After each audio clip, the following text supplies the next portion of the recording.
Hello and welcome to Boomer Live. We are back once again and we are here to talk about cricket this time.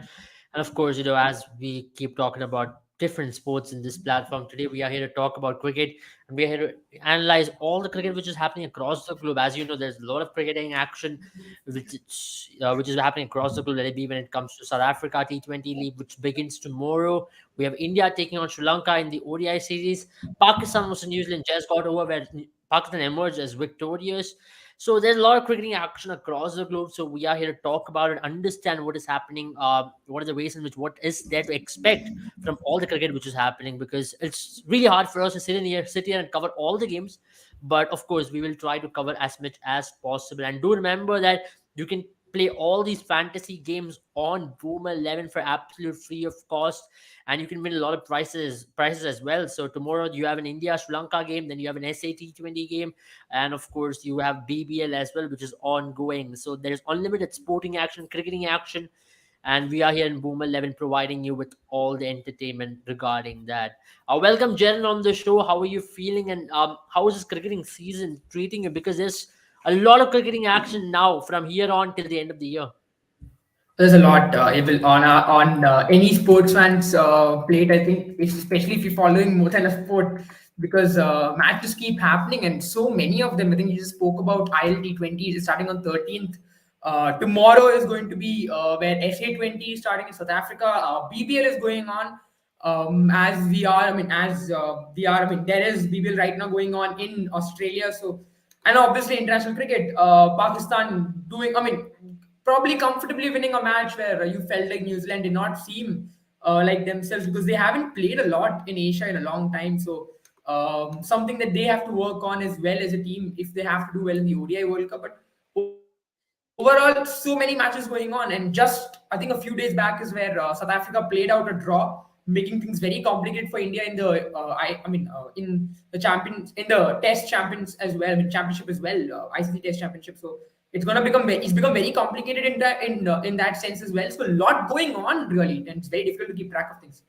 We have a comment which says excessive cricket is boring, and I do agree with this comment. Is partially right and partially wrong. I don't totally agree with you because see, when it comes to consumption of any sport, when it crosses a certain limit, you find it boring, and especially when it comes to bilaterals, that's something which we did keep talking for the longest period of time as to why there should be a possible way in which this bilateral should be done away with, and maybe there could be more importance to all these games in a different way, maybe bring in a tier system or maybe bring in a league system with relegation and promotion, which means it becomes more enthralling. And a lot of people who watch football and who also watch cricket, they'll find cricket all of a sudden very boring because there's no meaning to none of these bilateral series. What's the whole point? Because there's no World Cup happening, Yeah. so you have no point. At least for a test series, you can say there is a point at this time where you have WTC.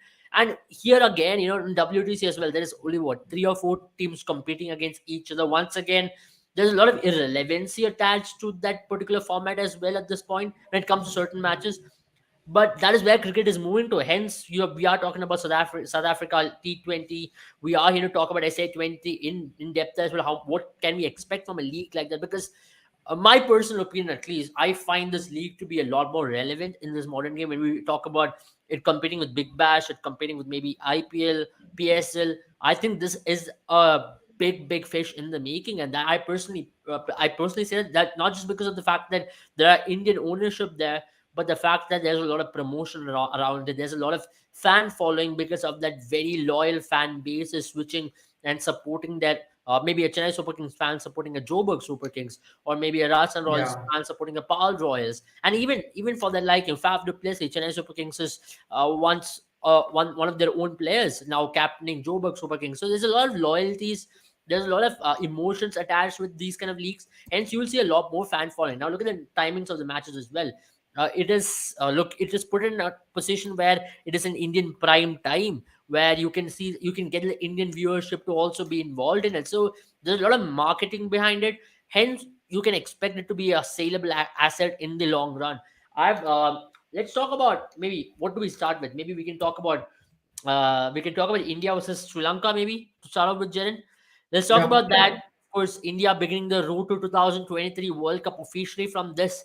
ODI, which starts tomorrow, which means you have 10 months time, and you have a World Cup which is in your hand, and you have way less preparation. You have to zero in on a proper 20 members who you can actually switch time and time again. You can rotate with, and you can try out various combinations. As Kapil already has asked us a question regarding KL Rahul's ODI future. We will talk about it. But how do you see this particular year for Indian ODI cricket, especially when it comes to bilateral series leading up to the One Day World Cup? Well, I think this has become very important for India now because the fact that they've lost almost every ICC tournament. As fans, we have started to expect that this Indian team, as they say for Real Madrid, every season they want their team to win the Champions League. Every ICC trophy, we want our team to win them. I mean, win the silverware. And India's been waiting for so long. It's been far too long, and now that this World Cup is coming to our home again, it's coming. It's gonna be happening in India. The 2011 memories will be much more fresh than what it was. We'll all be expecting that Rohit Sharma leads this team to victory, and I think that's where this year has become so important because many teams will now be playing in the subcontinent. We're already seeing New Zealand do that. They are also visiting India in a few months' time as well. So we are seeing this happen. Australia is coming to India as well. So in that sense, even now the cricket has really moved on from outside India to a focus will now happen, especially in terms of India, in terms of ODI in India itself and our Indian subcontinent. So you're going to see a lot of cricket happening in India, and it's going to be very interesting in that sense because India will be looking to really get the monkey off their back. Yeah, and we will have a comment which says Babar Azam the GOAT. We will talk about Babar Azam and Pakistan's win. But if we have to talk about India, right, there is a lot of debate around what should be the ideal playing 11 in the one day format. Because, there was a lot of criticism regarding the T20 team and the way in which they exited the T20 World Cup. So, of course, India are under heavy criticism at this point. India are under a scrutiny for a lot of reasons, especially even when it comes to Rohit Sharma. He has not really performed in any of the format. He's not gotten 100 since 2019. So it's a long time coming even for Rohit Sharma in the format 2020 rather. So there's a lot of things to be broken at this point. It's now almost 3 years since Rohit Sharma last got a one day 100, which previously was the norm for Rohit Sharma. Rohit Sharma used to get 100 in every other series, and it's also because Rohit Sharma hasn't been playing a lot of one day cricket. He's been injured most of the times. He's missed out due to a lot of other issues. But yeah. Yeah, how to say is you are way less watching. Yeah, maybe we are, but we like this. We certainly like this. Thank you for that. We like this. We like wasting our career like this. It's something which we are passionate about. Yeah, I'd rather do this I'd than rather do this rather than going and doing MBA. But that's a very good kind of advice. You sound like my I don't know. But yeah, I like this advice, and it's yeah, nice. thank you. I How like to? But We'll coming back to definitely the take fact that. about Team India, I Yeah. personally like the fact that how now BCCI have really decided as to they want to zero in and go in with 20 people. And let's see how it works in the long run because we still aren't sure as to who are the 20 people. You're going to be seeing a list of 20 people come out, or is it based on discretion of BCCI to select the 20 people in different series? So there's a lot of confusion regarding that, isn't it, Jaren? Yeah, I think especially now that your favorite Chetan Sharma is back again at the helm, nothing much has changed in terms of that table. Yeah, I think it's going to be very interesting if they actually stick to that 20 people for 20 players formula. See, it's not easy because injuries are still a concern for India. A lot of players are out. There were news, stories that Bumrah is going to be playing in this series, but again, he's been asked to wait for his return to Indian team. And I think this is already going to comment over there. The Bumrah conundrum is getting frustrating. I think, yeah, it is.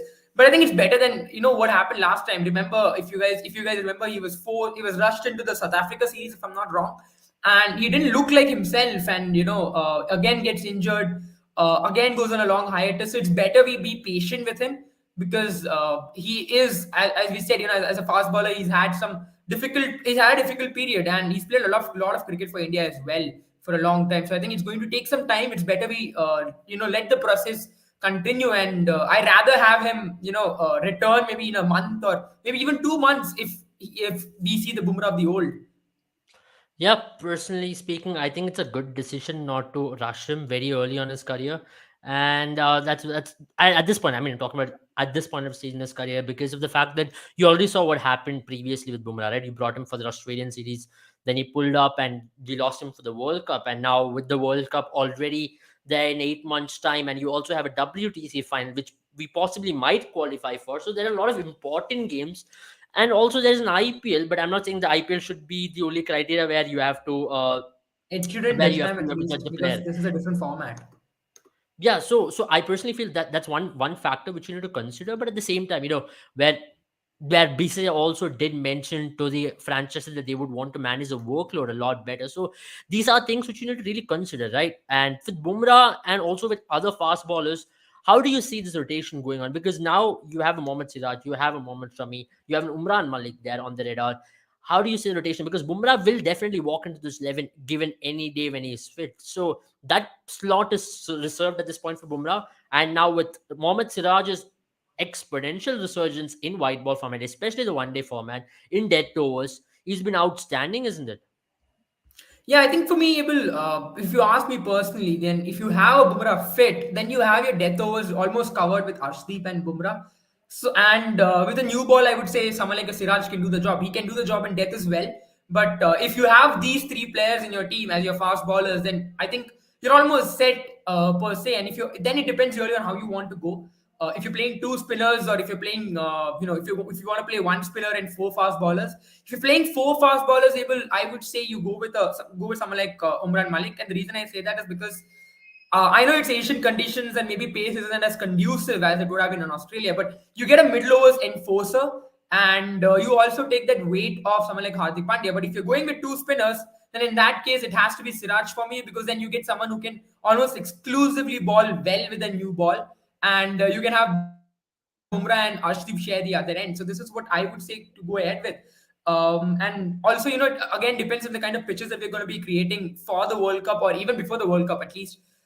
During the World Cup, you have ICC which controls those pitches more than the boards, but at least we will get a taste of what kind of pitches are going to be produced during these series. We already saw in the Sri Lanka series, although it was the T20 Yeah. series, so we don't exactly have exactly where or what BCCI is going to be looking forward in terms of pitches.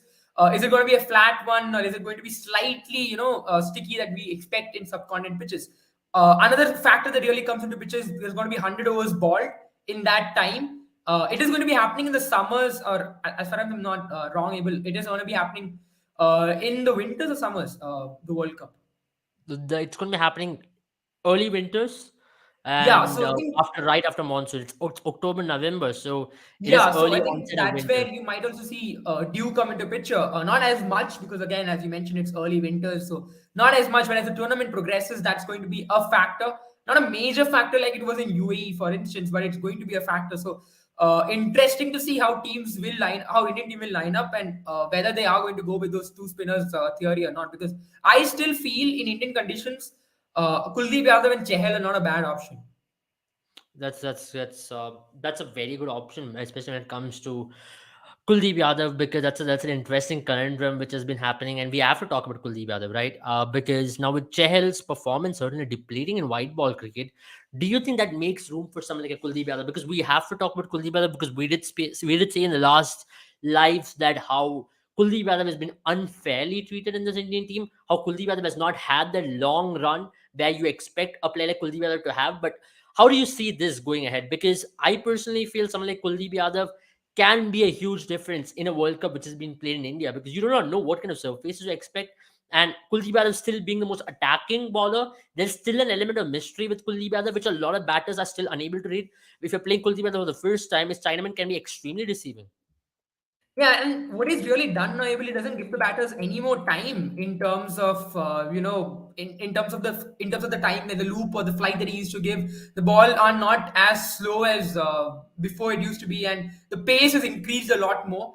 So in that sense, you would say that his bowling has become much more difficult to read because the batsman doesn't have enough time, and even stepping out against him isn't as easy as it used to be. He's pulled his length back that bit slightly, so it is there's a little bit more doubt, that framework of doubt in his mind is a lot more increased, and that's the reason why he's being so successful. Still, important to see how in a 10 overs game, in many times when you have a 4 overs format, it is difficult for you because it is difficult for you as a batter because you have to go after the bowling. On the show we usually do this metric where we look at the percentage of balls the batter faces. But in terms of T20 cricket, and you compare to one day cricket, that one ball is 1 out of 300 in comparison to T20 cricket, which is 1 out of 120. So you look at the amount of time that a batsman has. So it's going to be a little bit. The impetus is on the bowlers a lot more to ball to get wickets, and batters won't come after you as much.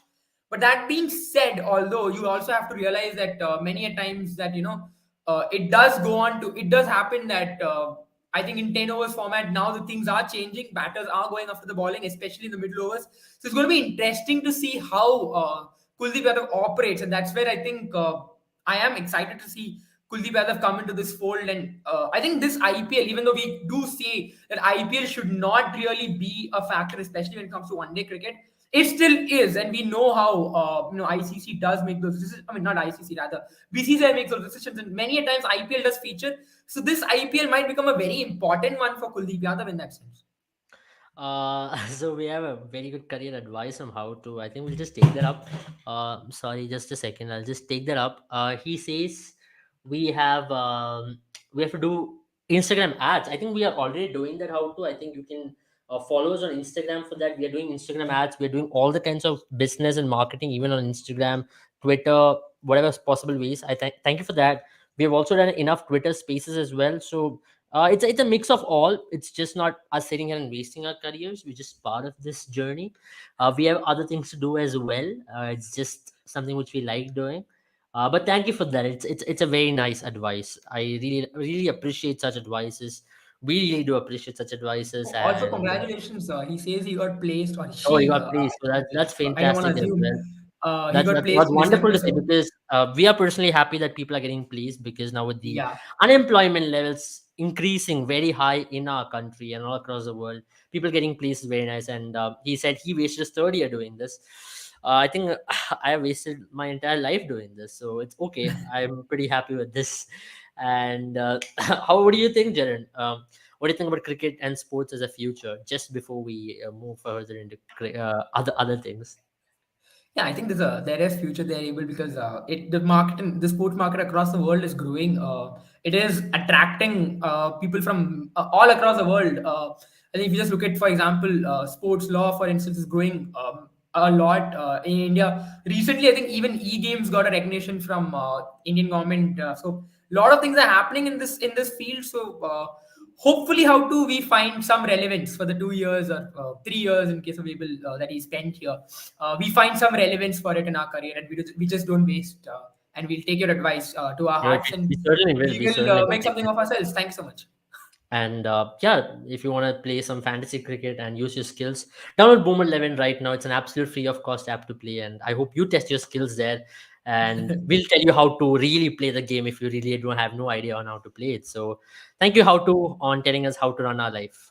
Thank you for that. Talking about Sky, I think it's a very interesting talk point as well, because today Rohit Sharma did confirm in the press conference that Ishan Kishan, who just got a double century in the last one day game which he played, will not be featuring in the 11. It's not often we get to hear that in any 11 across the world, but it is something which has happened right now, which is that Ishan Kishan will not be featuring. Shubman Gill is a player who's preferred. Similarly, KL Rahul will be keeping the wicket. So there is no place for Surya Kumar Yadav in the 11, who was in possibly the best form of his life in T20 cricket. I understand that.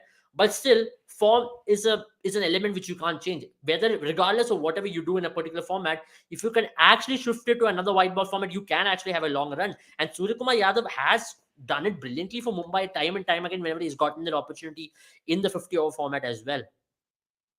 Yeah, a little harsh from Rohit Sharma in terms of his own IPL teammates, I would say, but I think it's a tough one when it comes to Ishan Kishan and Shubman Gill, and I think that was a lot more difficult for Rohit Sharma, that particular decision, because and there's a reason I say that, because Shubman Gill has done well consistently for India in one-day cricket, and we've spoken about how Shubman Gill is a good prospect in terms of a one-day opener in for the future as well.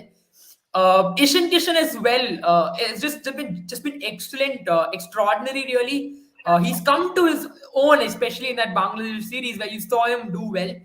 To be very favorable in terms of form, if there were three options that you have, you will probably rob Rohit Sharma because he's not scored a century from 2019. And Ishan Kishan's done that twice in one inning. So Yeah. tough times for Rohit Sharma, I would say, in that sense.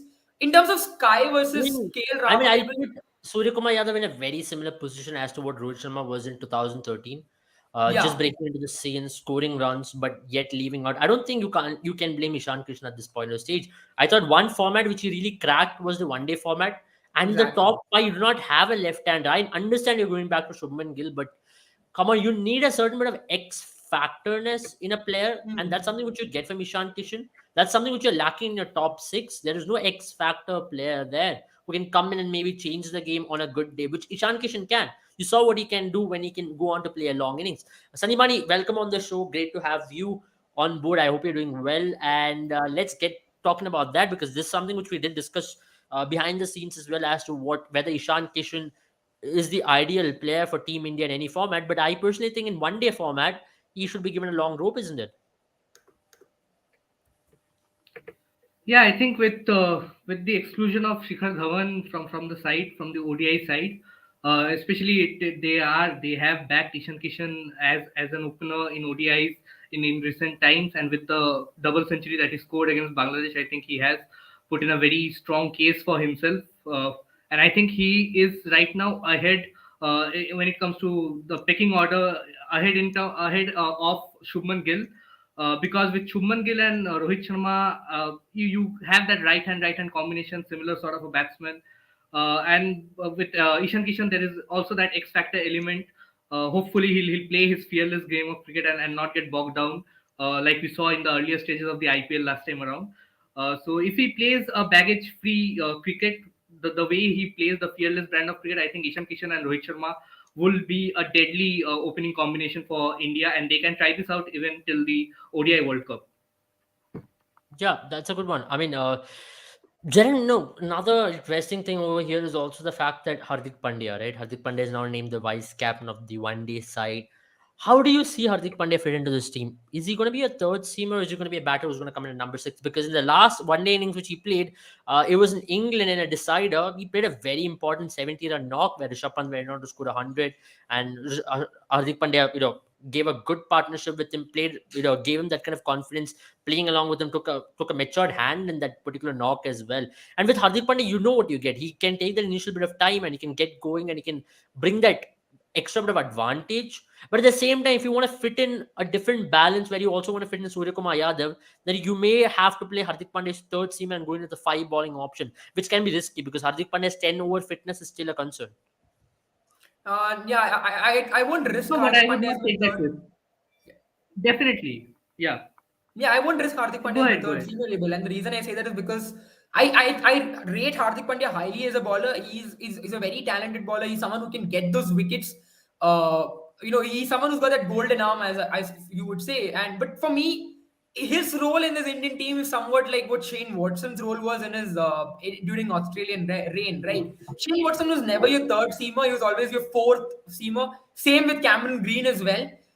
Even what Ben Stokes does for England, right? He's never their third seamer as such. And whenever these kind of players become the third seamer, that extra bit of burden always throws them off.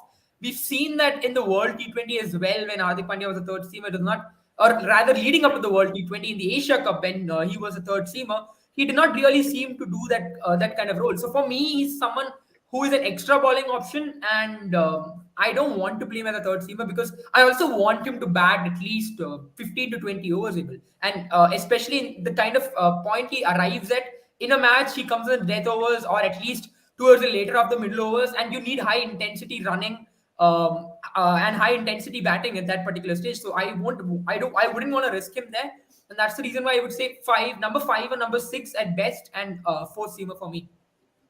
Interesting.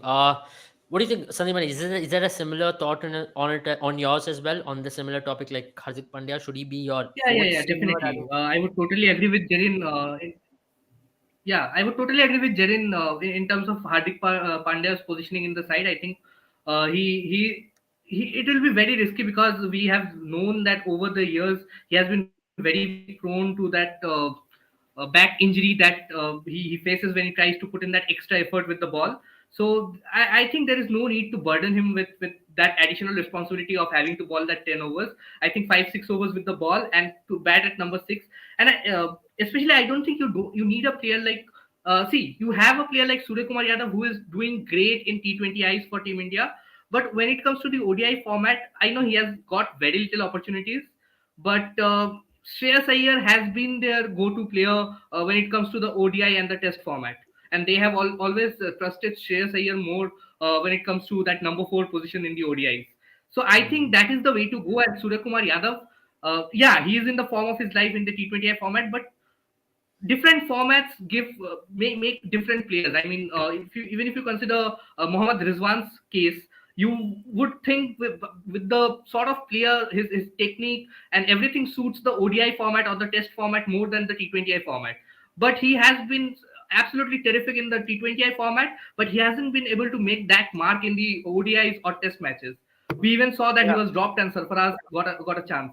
So certain players at certain phases of their career do not fit into a particular team. And I think right now, this may be a very harsh call, but Surya Kumar Yadav, I think, can be as a backup for Shreyas Iyer in the ODI team, because Shreyas Iyer is also in the form of his life.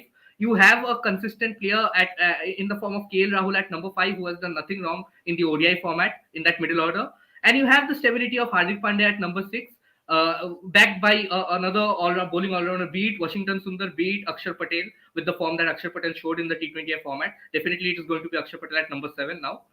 Yeah. So And his until Jadeja batting has is fit, also improved as well. So that's yeah, an added definitely his bonus for batting Team has India. improved miles. And I also, I mean, think Washington Sundar it has definitely improved his bowling. Yeah, he has tried to slow down a bit, tried to get that spin in, but I still feel that he is far away from being a complete product. And I think Akshar Patel is closer to that, closer to a yeah, yeah. replacement of Jadeja It's also than because Washington Sundar the could ever have. development graph has been different, right? Now, if you look at Akshar Patel's graph, he's in that stage of his career where he's going to reach his peak. Like you saw with Jadeja as well, the batting improved gradually. Bowling came into the prowess completely well, and all of a sudden he became a complete cricketer, which India wanted. And his development graph has been on a similar path, where you are seeing Akshar Patel's batting finally come into the fore, where he has been able to bat pace much better, and his game against spin was always great. He's got a great range, he's got a long handle, and he can take down bowlers, especially slow left arm bowlers or leg spinners who are bowling into him. And that's why I personally think Akshar Patel's development is going to be very interesting to see over the next couple of years as well, because you are going to see a change of pattern with Jadeja facing a lot more injuries, with Jadeja unable to play a lot more games. Akshar Patel could possibly be your mainstay number seven in maybe in a T20 format, if not for the one day World Cup at least. So that's what I think about Akshar Patel, and it's Yeah, great but to have India someone like are now Akshar Patel. looking at replacements for Jadeja in the ODI format as well. I mean, if I am in the selector's shoes right now, Jadeja hasn't been fit for majority of last year. He had some issues in the IPL. He had some issues prior to the T20 World Cup. Got a freak injury, and that is just unfortunate. And as a team, you have to No, be at prepared. least at least when it comes to bowling, you can always rate Akshar Patel a notch higher to Jadeja in the white ball format, because Akshar Definitely, Patel is extremely definitely, accurate. He's but got a still lot more the variations. yeah, not just with the bat. I think Jadeja, all in all, he is just that X factor player. I mean, you can't probably pinpoint an asset in his game that yeah, he is the best like fielding is his strongest suit. He'll come out to bat and he'll prove you wrong. He'll play a wonderful innings, go on playing till 150, 160 with the lower order, and then when he comes to bowl on pitches which have something for the spinners, he might end up with a 5 wicket haul, 6 wicket haul, and play that deciding factor in the game. So There's no Jadeja doubt gives you that Jadeja's help. talent, but the Yeah, fact is that you're also seeing Akshar Patel's improvement, which is a positive sign for Team India. In that is case, definitely a positive sign, especially his improvement with the bat. Because I think if I was Akshar Patel, I wouldn't have been happy to be in that test side. If you remember the test series that India was playing at home last year, Akshar Patel was coming into bat at number nine yeah, after Ashwin. He was coming into bat at number nine. If I would have been Akshar Patel, I wouldn't have been happy with that position. I mean, you are trusting Ashwin to be a better batter than me, and when I am the supposed all rounder in the camp, whereas Ashwin is just a bowler, off spinner in your team. So I think he would have, I would have taken that to heart, and I would definitely vouch or want to play in that number 7, number 8 position at the least, because I Yeah. think he's a capable batter. He has done it for the franchise. He has done it for Delhi Capitals on numerous occasions with Lalit Yadav. You have that uncharacteristic partnership. When you think that Delhi Capitals are going to lose, there is Akshar Patel coming in, hitting two sixes of the last two deliveries to win you games. So he has done Mhm. it for the IPL, for his IPL franchise, and his consistent performances for the Indian team is a great positive sign for Team India. And I think with the current scenario, with Jadeja still now not being in the sort of Indian playing 11 scenario right now, I think Akshar Patel will be licking his lips. I mean, he has a great chance of making it to the playing 11 of the ODI World Cup as well. Yeah, I mean that's a very good take on it. And let's talk about Shreyas Iyer, right? Of course, we had to talk about Shreyas Iyer because he had an outstanding 2021. Just statistically speaking, one can say there are deficiencies in Shreyas Iyer's game, and that's a case with almost every player across the world. There are deficiencies in every player. And with Shreyas Iyer, it was a little more glaring than others because everybody were able to find out that Shreyas Iyer struggles against short pitch bowling and against quality pace, which is on his body. But then he still managed to score runs. Jen, don't you think that speaks a lot about his character in which he can actually overcome a deficiency? Even though he has got deficiency, he still finds way to score runs despite having the deficiency and to score runs in important situations. Because you've seen that with Shreyas Iyer through the course of his career. He's always been a player who steps up in important situations whenever your team needs you to step up. And that's something which Shreyas Iyer has done in with his IPL franchises, even with Team India, whenever Team India was down and out. One of the prime examples could be the test match which he won against which we won against Bangladesh. There was a position where you felt like India were down and out, but Shreyas Iyer came out flying. He came out batting in a way which was very positive. He took the game on, and that's a very very positive move to have a player like Shreyas Iyer in number four, isn't it? Yeah, I think for me, Shreyas Iyer, obviously, he has that short ball at disadvantage, which has been the glaring issue. But in India, you would still reckon he can, he can manage it. That's we've seen as well. Plus the fact that it's one day cricket and not T20 cricket, you can still risk missing or ducking or letting go of those two bouncers, managing them and going on to score. Now the fact that Shreyas Iyer will probably end up in batting in the number 4 spot or number 5 at best. You also feel that that's the area where usually spinners will be bowling. And it's a lot more. He's a lot more comfortable against spinners. He loves taking them on. He's an aggressive option in that at that point in time. One issue though, I think one thing though I've also noticed probably that international teams have been guilty of not really testing him against that short delivery. I felt that was the case when it came to when it came to a few matches. IPL teams have been a lot more proactive in terms of targeting him with the bouncers, especially someone like Umran Malik went after him. I think even it was Rabada or Nokia, or I think both of them who kept. I still have an issue with Shreyas Iyer because you expect a player of Shreyas Iyer's caliber to actually improve that deficiency. I don't see Yeah, any improvement in that. That's the only reason why I'm a little disappointed with Shreyas Iyer. It's not that he does not have the talent to improve. He's got plethora of talent to really improve in it. He's a very talented player. If you look at Shreyas Iyer's career graph, he really broke into the scene just because of his talent graph. And I'll take that question before Jen, you answer any further. I'm in loss in fantasy cricket. I invested 29K. How to recover losses? I think I can answer generally. Firstly, it's a very small advice: play on Boomer 11 because it's absolutely free of cost to play. You will have zero losses playing, and you can only have earnings doing that. So, but when we talk about fantasy cricket in general, it's very important to understand you don't go overboard in terms of your investment because with every game there's an addiction. That's something which is bottom line of everything which you get into. Let it be when it comes to sports betting, when it comes to sports or anything. There is a certain amount of addiction which you need to really get over. You have to be very smart in terms of how much you want to invest on what asset you need to invest and on what how do you really play on it. See, for example, if you're playing on a daily basis, if you're trying to play 3 to 4 games and if you're investing very heavily on it without even analyzing every game, possible returns of every game, it could be really really catastrophic for you, and hence you have to be very smart in terms of your investment. Now, in terms of recovering your losses, I'll say start looking out for games where you earn a certain, not huge amount, but the certain time where there's a higher chance for you. So play on the smaller leagues and try to get that recovery and make sure you play for the right game. You're very sure that you have complete understanding of both the teams, you have complete understanding of form, you have complete understanding of conditions. There is a certain bit of instincts which you need to follow. The recovery of 29,000 can maybe even recover on a day if you have a very good day out there. So it is not a hard task, but at the same time, to stop you from having further losses, be very smart in terms of investment. Don't And go look out for our overboard. fantasy picks. Yeah, maybe you can follow our fantasy picks. I think we are going to be back with fantasy picks on all our Instagrams and everywhere, because SA20 is starting. It's a segment which we did not have for a while. With IPL around the corner, with every women's IPL, the fantasy picks are going to be back. So maybe if we can help you out in certain way, you can go ahead with it. And we are here every time. You can ask us the questions, whatever you have in terms of picking a team for any game.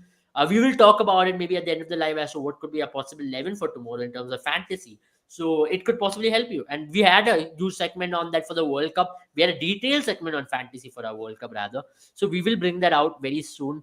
But talking about it, Sandimani, you have followed Shreyas Iyer as well. He's a captain of your favorite IPL team. How do you judge Shreyas Iyer, the player? Because you know that he's got the leadership acumen in him. You've seen that time and time again. There's an element of spark of leadership which you see in players like Hardik Pandya, Shreyas Iyer, which you don't see in a lot of other Indian youngsters. And even Sanju Samson, to an extent, you see that. So how do you see that really generating it into the mentality of Shreyas Iyer, the batter? I think it has done him a great deal of good. I mean, once he got back from that injury in Delhi Capitals, and then initially he was after the mini auction he was left out, and then KKR went in and brought him in the large auction.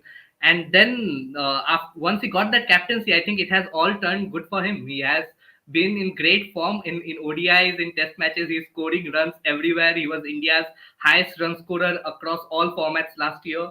So everything has looked positive for him, even with the short ball concern. I think 80% of his dismissals have been on of the short deliveries, and I think more than the technique, I think it's the surprise element that gets him.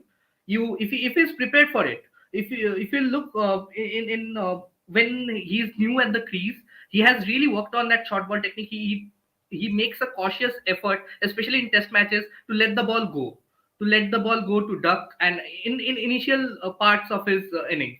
And once he's settled, suppose he's playing at 35 or 40 runs, and he just played a brilliant cover drive of the previous ball, and suddenly you surprise him with a short delivery. That is when he just gets caught off guard, and he just tries to poke at it, or just tries to go out of the line of the delivery, and that is where he gets that top edge, or howsoever he gets dismissed. He mistimes a pull or hook.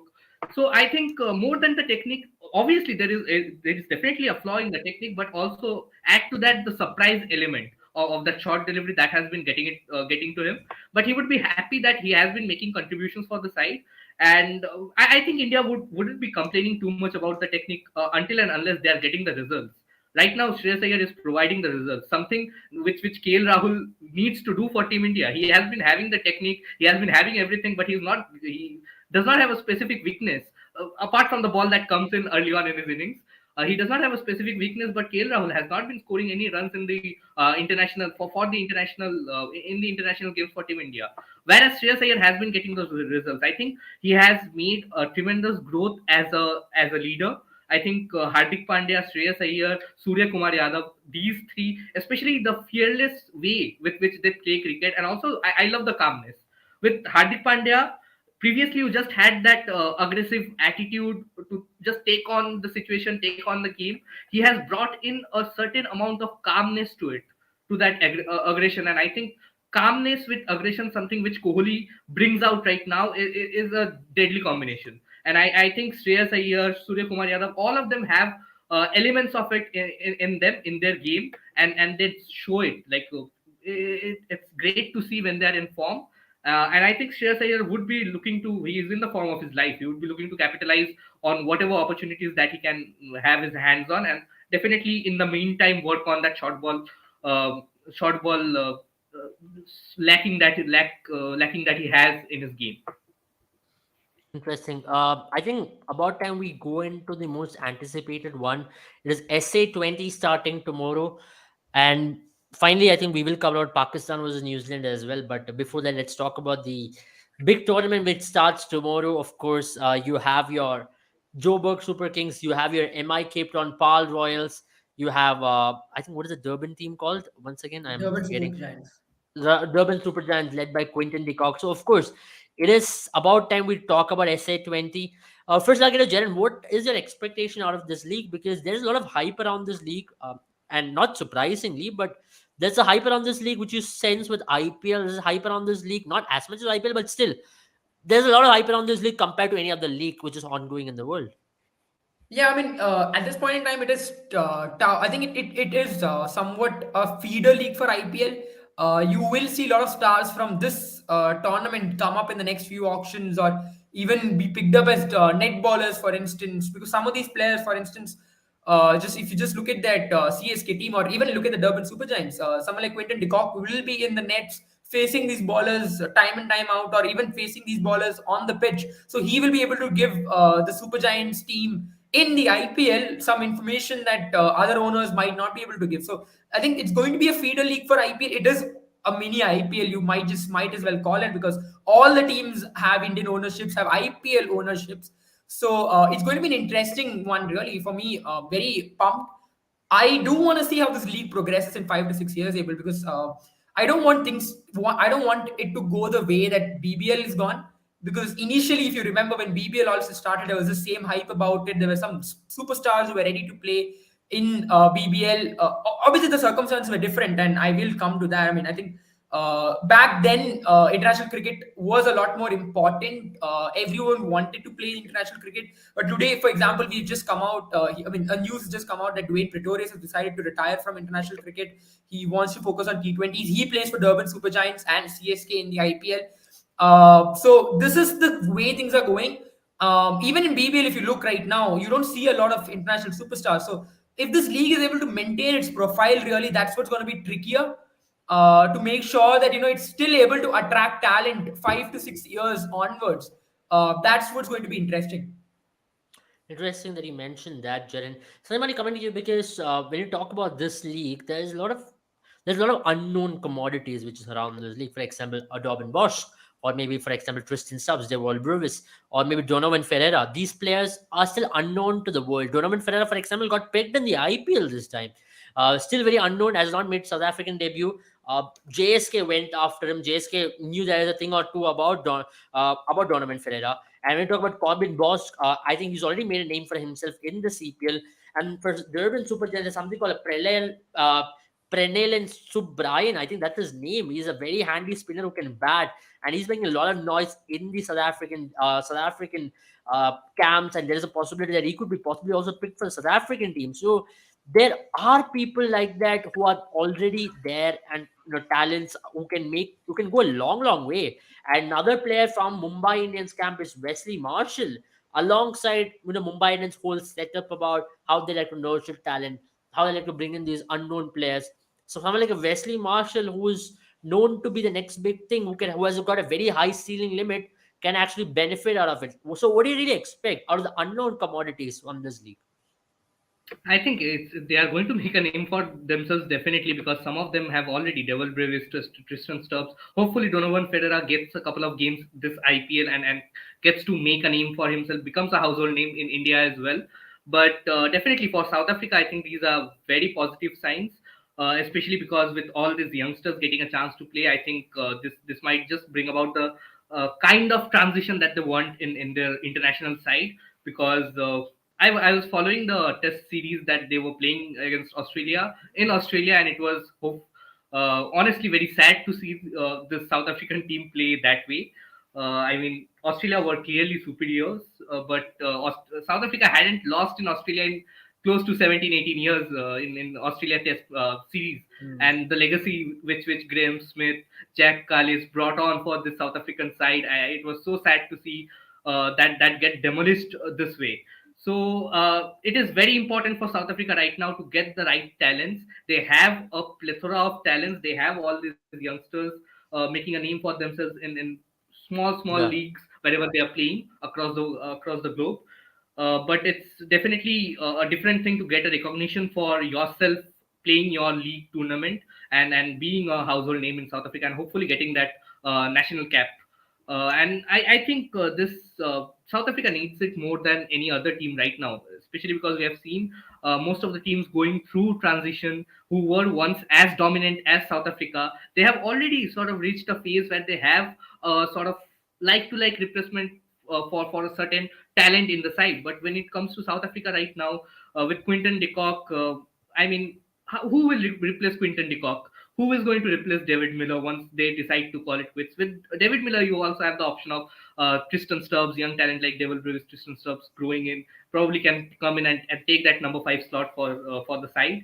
And also, I'm very excited to see the young talents, the young fast bowlers that we are going to get to see in action in the South African League, because Rabada, Norke, Ngidi, some great talents when Parnell playing in the South African national side. It's going to be very difficult to make a place for themselves in the national side. So it is going to be very interesting how they go. But honestly, South Africa T20 League, I don't have a favorite team, but I definitely have a favorite team in IL T20, the International League T20, and no prizes for guessing it.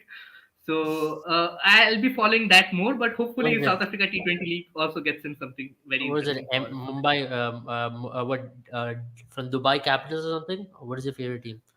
yeah, Abu Dhabi Knight Riders. We have Sunil Narayan captaining a side and Andre Russell will be the vice captain. It's going to be epic. It's like just a dupe team of Kolkata Knight Riders put there to Yeah, make sure their workload is monitored and their form is intact.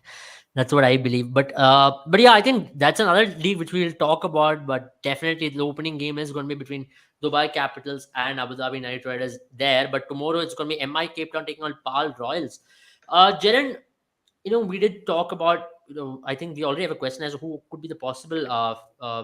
Yeah, we will talk about the rules as well. We will talk about the rules. We are coming to that. But before that, if you have a favorite for this tournament, who do you have? Who do you think that has got the edge? Because, for example, someone like a team like Mumbai Cape Town has got MI Cape Town rather has got serious amount of talent. Rashid Khan is there. Sam Curran is there.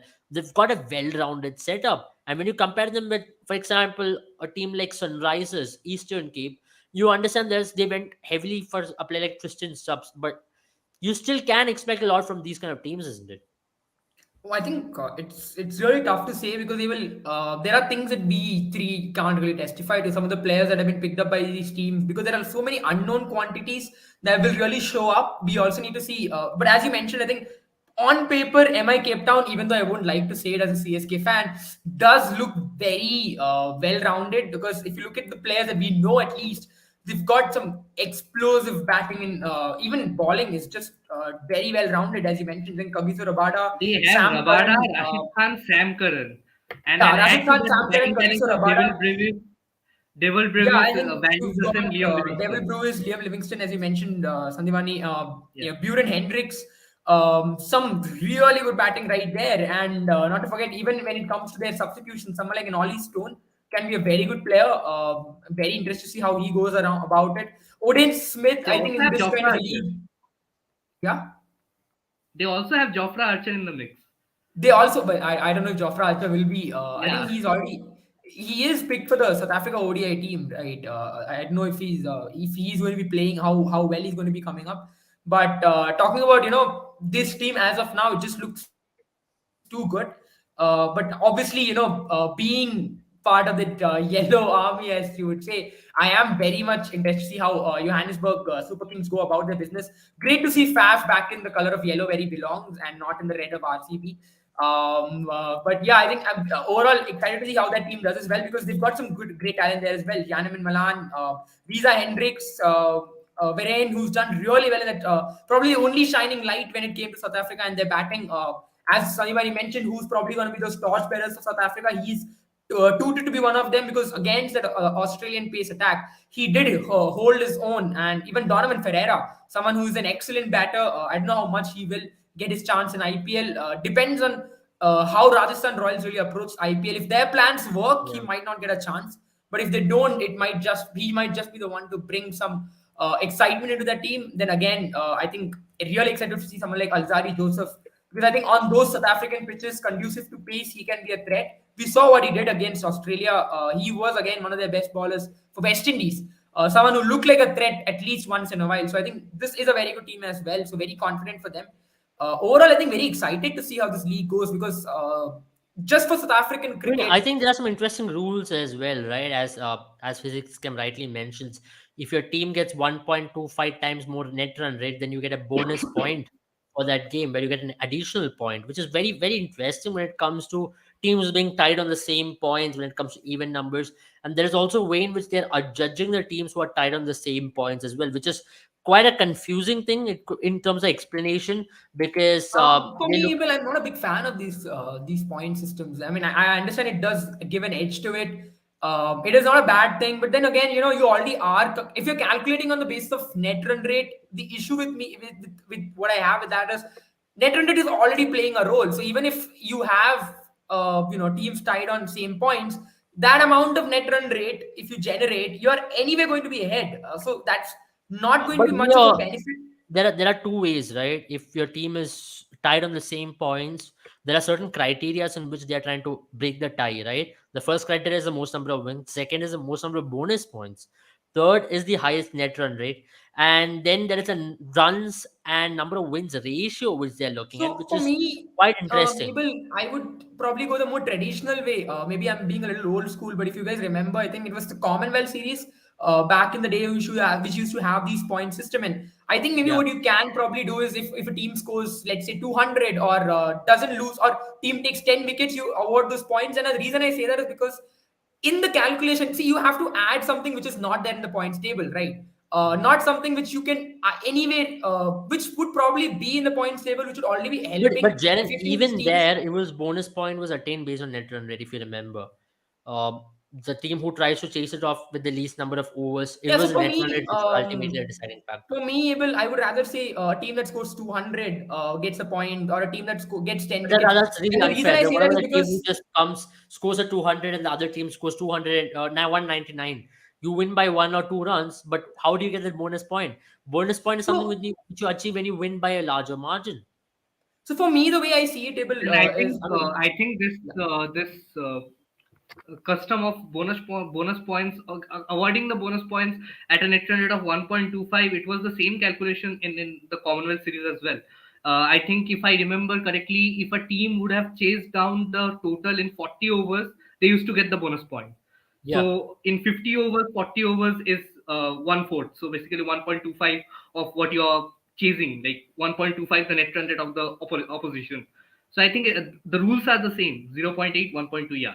So I think the rules haven't changed much, but they have made it they have made it suitable for T20s, and I think it's okay. I mean, if a team gets battered by another team, they deserve a bonus point. I mean, you are not going out there to see one-sided games. And I think with the bonus points coming in, even the one-sided games become a little more interesting because the teams then want to go for that bonus point, and the opposition look to be restricting it, even though they know that they're losing it. So There's that another So interesting adds thing that as well, for you additional know. for excitement to me, the guys, Guys, if you understand something which we have been debating in cricketing world, at least for the last couple of years, has been the direct hit ricocheting off the stumps going for runs. Now, the Pakistan. if there's intentional attempt to hit the if to hit the stumps, and if it ricochets, there's no run which you can take, which is a very good move. Yeah, I think those, I mean, those great. the kind of rules I really liked. Some of the things I was just going through, and some of these, I mean, I think these things probably needed.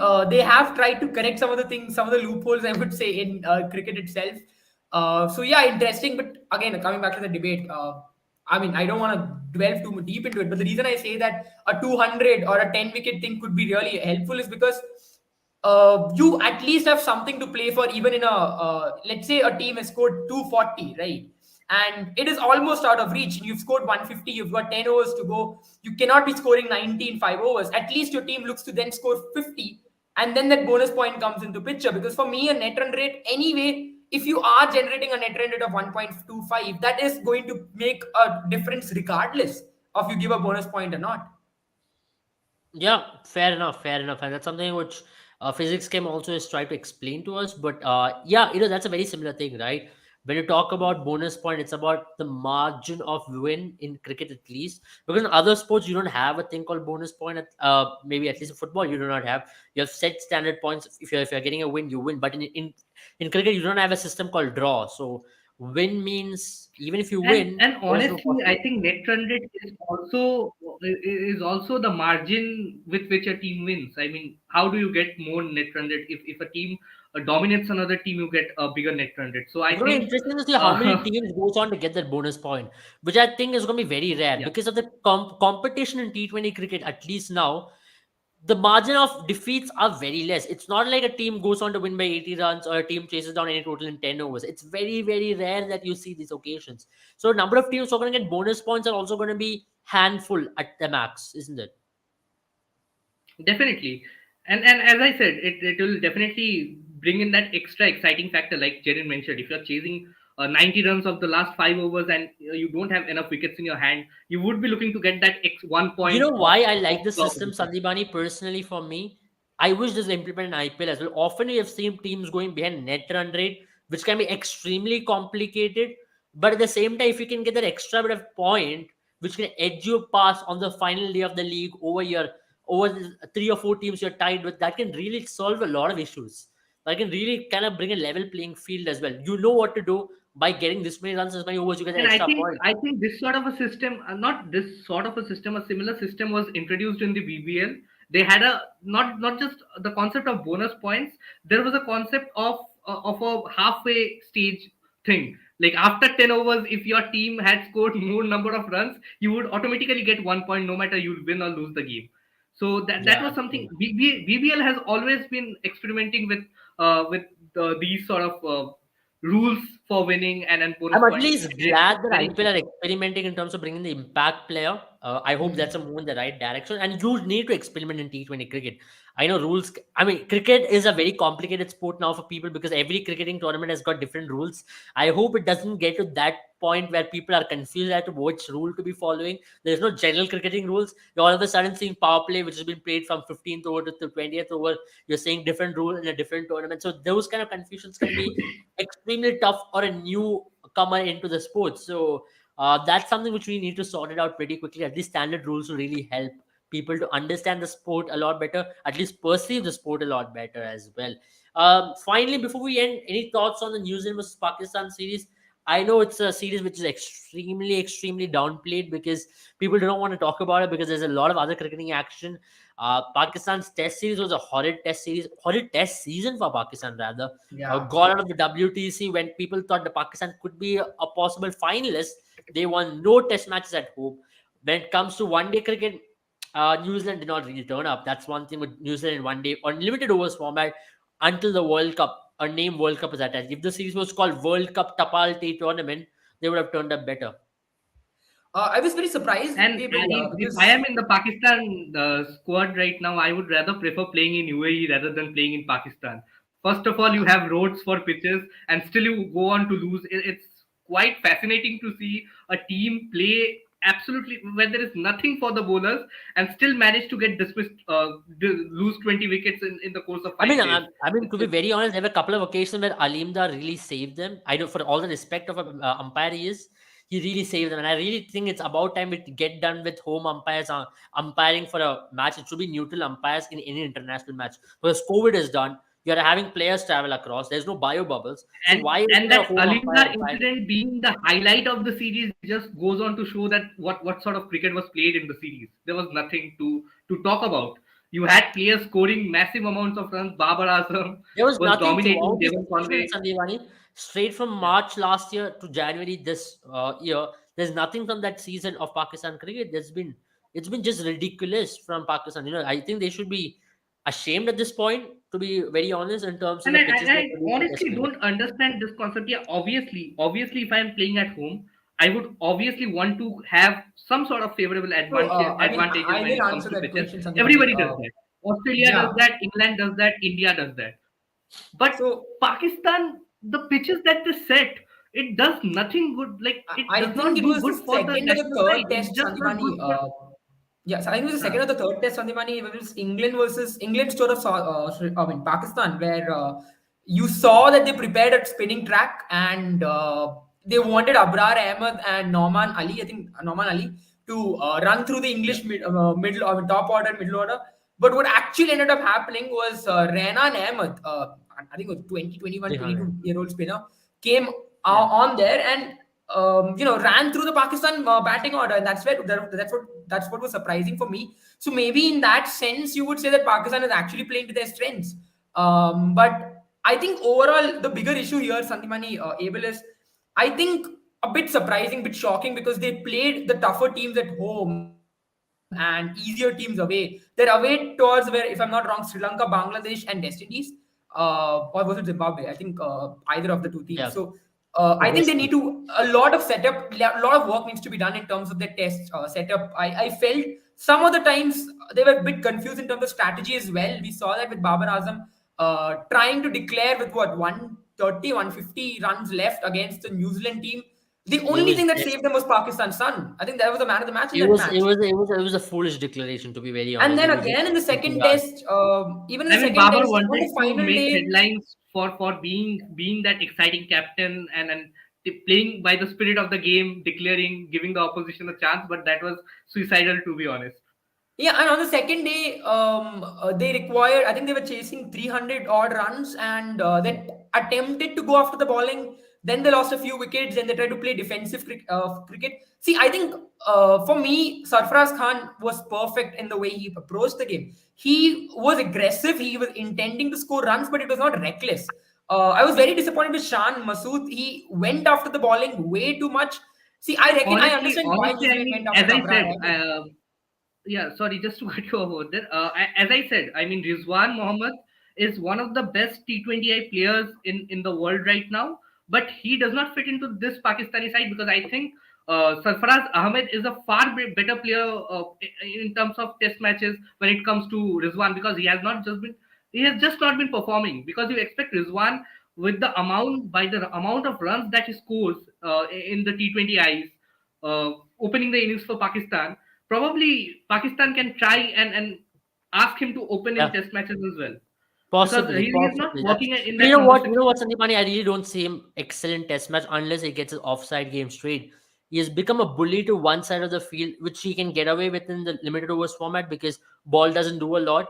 But in the test format, if you do not have an offside game, and if the ballers are going to start peppering you on the offside alone, you become completely blocked and you can be found out very quickly. And that's what's been done. That's what's happened to Mohammad Rizwan. And we were sure that it has already been done in other formats as well. If you look at Mohammad Rizwan in the T20 World Cup, for example, players and the opposition did try to do that to him and he failed miserably there.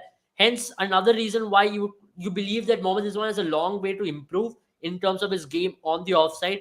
And that is a major concern for Pakistan at this time. And I know today's win, people are going to celebrate it like it's a massive one, but I still think it's still there's a lot of issues even with this one day team with Pakistan. Against a stronger opposition, for example, against England, or maybe even against India, because I believe India are a superior team in one day cricket than any other format.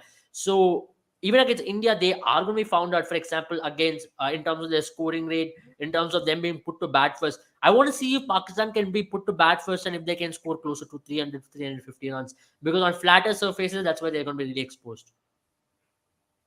Definitely. I mean, with that said, I think that's about it from us. I think we have covered almost everything which is happening globally. And we And I will be would just back like to tomorrow. end by saying that South Africa T20 League, I am supporting. I am not actually rooting for, but I think the underrated pick for the tournament will be Pretoria Capitals. I think they are going to go ahead and win the season. I'll say Joburg Super Kings. I like Oh Joburg wow, Super Kings pretty thank much. you. And it's not that, it's because I my mean, captain is playing. surprisingly enough, I think now that you both are not supporting your own teams, but then frankly, you guys don't have your teams in the SA20. But surprisingly enough, I think looking at the team as of now, I really think it's MI Emirates. I mean, Yeah, it's on MI, paper, MI MI are the MI. MI favorites. Cape MI Town's are the tournament. favorites on paper, It no is doubt. MI Cape Town's tournament, and I think it's not going to be easy beating them, because if you look at the list of players, some of them are coming in a lot of good matches on their backs, Yeah. and it's not easy to play Rashid Khan in these kind of tournaments, because you have 11 players, out of which probably 3 or 4 of them have played Is Rashid Khan before. Rabada also playing for MI Cape Town? Yeah, as far as I And know, yes. Archer as well? Is Archer also part of the team? I don't think Archer is part of the team, as far as I'm Yeah, aware. Archer, And the biggest Rabada, loss, Sam guy, Curran. Archer is biggest part of the loss team for as I well. think Archer is part of the team as well, if I'm not wrong. so the biggest loss for Yeah, Joburg yeah, Super Archer Kings is is the part of fact the that team. Harry That's Brook what I is said. not going to be playing. It's a huge loss for them. He was going to be their middle order linchpin. but he's been withdrawn from SA20 by ECB. So I think that's where they have lost a little bit of their batting, and the bowling doesn't really look that impressive as well. Unless, of course, there are unknown quantities that I am not aware of that who might really turn up. CSK is good at that, but then there's no MS Dhoni, so Faf du Plessis will have to be the man this time around. I mean, that's why I believe that this tournament is going to be very interesting because it's the first season of something big, and it Yeah. totally depends on how this tournament is going to be played in terms of competition as well. You need a certain competition. What I'm really afraid of is Mumbai Cape Town's MI Cape Town's team is extremely strong. They have a Liam Livingston, Jofra Archer, Sam Curran. Then you have Rashid Khan, O'Dane Smith. It looks like a team. Rassi van der Dersen. Rickleton is also a very impressive player in the South African domestic setup. George Lind also is pretty impressive. They look like a Duan and Janssen there, Marco's brother. It looks like a Mumbai Indians kind of a squad, but at an extremely strong level. It just looks like this team, unless something really catastrophic happens, this team is destined to win the league. Yeah, exactly. It just seems like their league for now. Yeah, that's an only issue. The competition might just get weighed out because of one team being extremely overpowered. I hope that's not the case. I hope Mumbai, other teams are able to compete with MI. I should start getting used to calling them MI everywhere except in India. So that's one thing. It's going to take a while for me because even back in the ILT20, they call them MI Emirates, right? MI Emirates, if Yeah. I'm not wrong. Yeah, And yeah. they've got that's a very interesting team as well. With Skyron Pollard is captaining there, Vritya Aravind is there. So that's a very interesting team there. So MI Cape Town, MI the franchise are in action from tomorrow. So watch out for them in all leagues. And And this MI are ruling the auction table everywhere apart from India. I mean, Indian IPL auctions, MI are not doing that great. Other than that, in ILT20, I think they had a great auction. See, South Africa League, they have the best I think team by far, as you said. yeah. I think the fact is that they were able to get the right players at the right time. Especially there was a trade-in window where they had draft picks initially, then they went for the auction. So that's where they really capitalized on bringing Sam Curran. And Sam Curran from there on, when they brought him, he was not a big commodity. But after that, that's when they really, when Sam Curran blew and he became a big name, what he is right now, where he's the highest sold IPL player as well. So career graphs do matter, and timing is a very important factor. I think Liam Livingston is also going to be a very important factor for this. Having said that, Yeah. thank you all for watching. I hope you tune in tomorrow evening. We'll be joining you. Hopefully, after that first game of SA20 and also South Africa, Sri Lanka versus India game, I think that's going to be very interesting to talk about it, post-match analysis, and to see how the first game of SA T20 goes. I'm very excited about this league personally. I'm also very excited about ILT20 as well. I'm personally rooting for Desert Vipers there in ILT20. Here I'm rooting for Joburg Super Kings for because our captain plays for that team, and as you say, as you can see, here it is. He's RCBN first, and Yeah, then I Yeah, said I have was RCB just reading Light. the comments, Support. I mean, and Chennai Light. Autu has given us very, very good feedbacks, and I think he's very interested in our careers. yeah, we did talk Oh yeah, about how so to we should I definitely mean check that out. how to has Yeah, given better career advice than some of those people who come and give you career advice in school and colleges and all, like Yeah, I proper. think these are very great. You have very less watching. You are wasting your career. Go and do some MBA. Unfortunately, how to? I mean, they are pursuing law. I have already done my masters. It would be very unfortunate if I have to go and do MBA right now. But I mean, that yeah, is some not great that advice. bad. But how to things that we are just here 24/7 just talking cricket? Technically, we are, but the fact is that we are also here doing it as a part of our different from our professional careers as well. Because he's It's our already taken passion. master in statistics. Passion. Basically, He's we also follow our working with passion, and we are so yeah. passionate about cricket. That is why we Sanibani is come in also every day. yeah. or, Sanibani has taken a professional degree in terms of stats, in terms of what he's doing. We are doing law. That's different. I don't want to go much into it. I mean, how to's career advice is very important for me at this time. And thank you, how to, and I hope you know how to play fantasy cricket in Boom 11. And if you want to have more of these things, follow us on Instagram, Twitter, and also subscribe to our YouTube channel because that's where we're going to give you complete analysis on what are your fantasy picks going to be. The cricket season is thick and fast. Football season is also there on the sites. We'll be back because there's a lot of sporting action. We are going to be here covering all of it as possible. Bye bye. Have a good time, all of you. good night, bye guys. guys.